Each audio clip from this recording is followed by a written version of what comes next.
because once you actually get to the shore, whenever you get to that morning that you get to begin your expedition, it's already done. This episode of Spartan Up is brought to you by Durolane, a single injection that may provide up to 6 months relief from osteoarthritis knee pain. Risks can include general knee pain and pain at the injection site. You can see full prescribing information at durolane.com. Hey Spartans, I'm Johnny Waite, one of the hosts of the Spartan Up podcast, and we have a special endurance episode today with Ben Friberg. Ben is the race director of Chattajack, one of the world's premier distance paddle events. He's also done some unbelievable long distance journeys of his own stand-up paddleboard, kayak, and he's going to talk to us about what it means to put together a great support team to help you get through these long events and how important it is to have the right people who know the right things. You know, when you're getting into larger expedition type stuff, and there's a whole other range of planning that goes into it, a huge part of that is putting together your support crew. So I want to talk to you for a couple minutes about your experience with that and advice you can give people as far as what is key in putting together a support crew. So, you know, on the Yukon River, like you mentioned, you had a boat following you that had supplies where you could grab nutrition and clothing changes, things like that. I was reading about your crossing from Cuba to the U.S. In rough open water, and there was a support boat that followed you along there as well.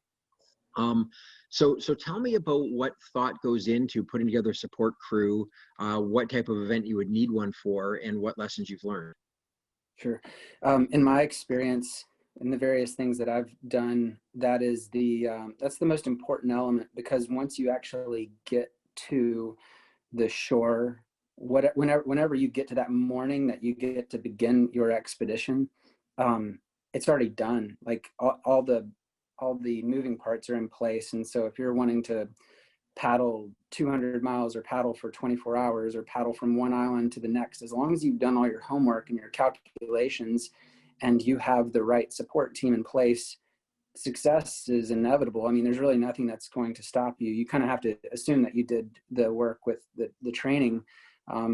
But you know, the hardest part is having people that are gonna do all the trickier stuff, because there's always going to be weird things, you know. So say if you're you could be dealing with cultural variables, you could be dealing with geopolitical variables in certain situations, you could be dealing with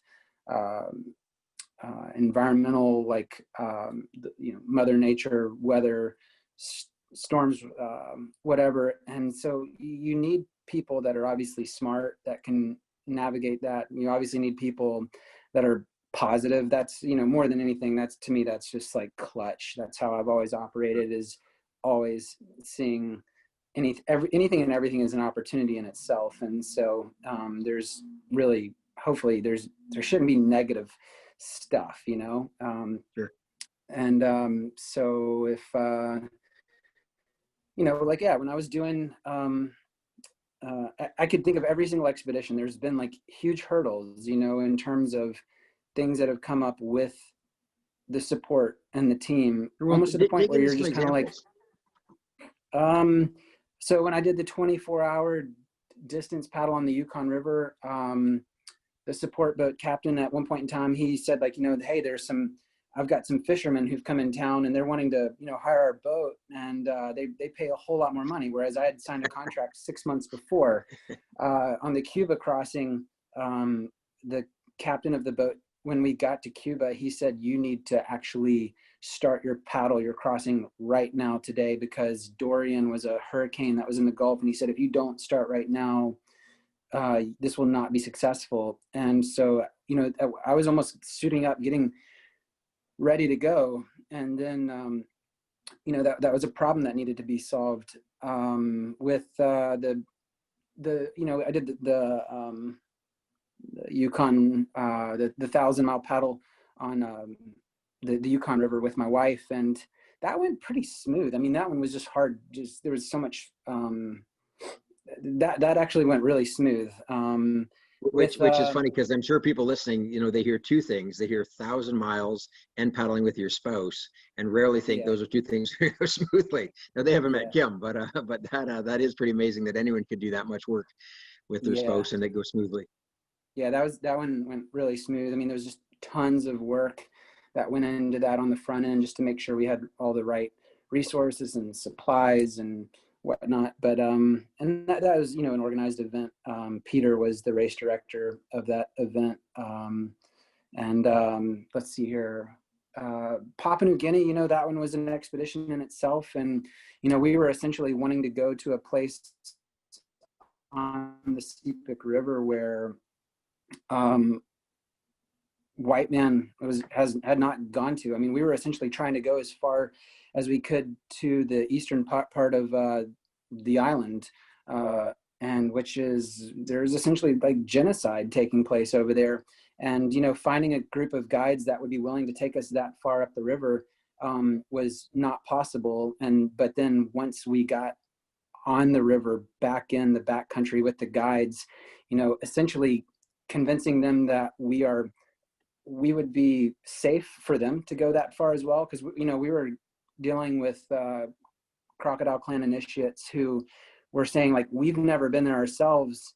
And like, this is just like mind blowing that you want to go up there. And we're just like, look, man, we've got the canoes. We have enough food to do it. We have enough time to do it. And we have enough fuel to do it. And we have everything we need to do. Let's do it. And then they're just like, it took us like maybe 2 to 3 days to convince them. But eventually they decided, all right, let's do it. And we made our way, and we went further than we had ever hoped that we would go on that expedition. And but that one, you know, in itself, each one of those things I could talk for 6 hours just about one particular expedition, if you know, So it sounds like there's a great expression I know in fighting, which also translates to racing, is train hard, fight easy. You know, train easy, fight hard. And it sounds like a little bit the same in terms of preparation. Yeah. I mean, you know, if you don't put in the work in the preparation, you'll be putting in a whole lot more work during the actual event. Whereas if you put in the work during the preparation, of course, you know, it's still going to be hard. There's still going to be variables, but you've accounted for them. And like you say, if everything goes smoothly, it should be like clockwork because you've already done all that work. So that'd be the one big lesson I take from what you've said is the bigger the event you're doing, the more pre-prep, if I can double up on that, is necessary. And that you'll learn real fast that if you don't do it right, why it's necessary. And then the second one is that when you're putting a team together, it has to be positive, like-minded people who are, you know, going in with a can-do, because, you know, there are going to be decision points where you can't have negativity. You can't have people putting the wrong stuff in your head. Everyone's got to be on the same page that, yes, we can do this. Would those be the two sort of big lessons in there? Cool. Yeah, absolutely. So dig in and tell me one more story. I know, like you say, you've got a million that you could think of, but in terms of a time that you were in a situation where your crew was really clutch, where without a good crew that you'd put the time into getting in place, it wouldn't have come out as well. Whereas this is the case, you could lean on your crew and say, hey, this is what I've got you here for. And that's tough. Part of that would go back to my whitewater days. You know, I was enjoyed like class 5 kayaking for 20 years before I got into stand-up paddling. And you know, in those situations, you could have somebody get pinned, and their face could just be inches from the surface of the water. And you know, there were times where you get to the bottom of a rapid and you're just like, where's Ted? And it's just like, I don't know, last I saw him. And then, you know, everybody starts raising their necks, and then you may see some color underneath the water, and you're just like, that's his boat. And everybody's just like, you don't even have time to come up with a plan, because it's, you know, it is life or death in those situations. And so then you all kind of know what each person's strengths are in your team and their resources. And so, like, you may know, for example, okay, this guy's got a block and tackle system. And I'm thinking of one situation. I had a quick air, which is, it's essentially a hose that you can put into your mouth that has a one-way valve. It essentially can work as a snorkel if somebody is going to get pinned underwater and they're going to be say their head's going to be underwater for a longer period of time than it's going to take for you to set up a block and tackle to actually extract the kayak from the rapid. And so, in that particular case, we, 3 of us were like on this guy, and yeah, Ted was his real name. I mean, I remember it perfectly. And, we had, within probably 45 seconds, we had a quick air to his mouth, and we had carabiners and ropes onto his grab loops. And then, within probably 1 minute after that, we told Ted, we're just like, okay, now's the time. We're going to start pulling on our block and tackle. And if anything goes wrong, this quick air will be your source of oxygen, and we will continue to work. But we have to move on this now. We can't talk about this anymore. And so, in a situation like that, it's just like having the right crew. Now as a race director, as you know as well, I think one of the best indicators is just your sleep. If you can sleep and you're enjoying that process as you're getting closer to the event, things are good. If you're not sleeping, then there's like something that's probably not going well. And then like when you're actually in the event itself, if you can walk away and walk to a bar and have a beer or something like that while all those moving parts are in place, you've done your job. Because when you think about it, hosting big events, if you're having to go put out fires, if there's one fire to put out, there's more fires to put out. And so you need to have a team that they know how to respond to that themselves. It's kind of like just having a business. Yeah, I came up with a saying when I was directing Spartan races. And yes, you have to be a good gunfighter, but everything doesn't have to be a gunfight. Right? Like, yes, you have to and then be able to dive in and get the dirty stuff done. But if you're constantly doing that, there's something wrong. Sure. Yeah. Because things are going to come up. Go ahead. Yeah, keep going.